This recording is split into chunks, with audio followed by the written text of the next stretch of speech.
So now that we know what the feasible region is and we're able to define it, let's take a look at one last thing, and that's setting up additional constraints. Suppose that in order to get the ingredients at the price that we were quoted, that 20 cents for each cookie and 50 cents for each cupcake, your supplier required you to purchase enough for 20 cookies and 6 cupcakes. This is actually a common thing that you have to deal with. Often when you buy larger quantities of things, you get it at a discounted rate. But what this does is it changes how our feasible region looks, where our feasible combinations or our possible combinations that we could have actually are. So what do we need to do?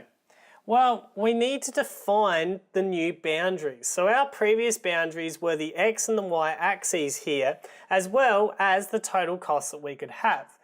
That boundary here still exists. It's these two boundaries that are actually being redefined. So let's interpret this. We need to purchase enough for 20 cookies. Now the number of cookies is being represented by our Y variable. So our Y has to be equal to or greater than 20 cookies. Also, the minimum number of cupcakes has now changed. It's no longer 0.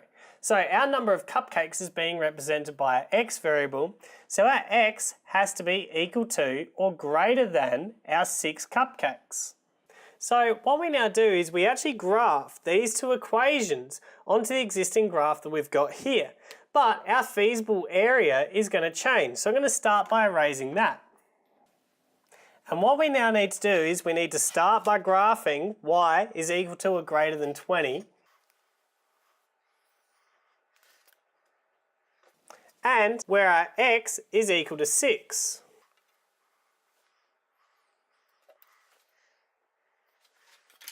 And now on our graph we've got a new simplex or a new feasible region, which can be seen right here. This feasible region will also have new vertexes. It will still have 3 of them, but they'll be at different locations. As you can see, just adding these two constraints has drastically changed the number of combinations of cookies and cupcakes that we could purchase within our $10 budget. It has also changed how we algebraically define where the feasible region actually exists.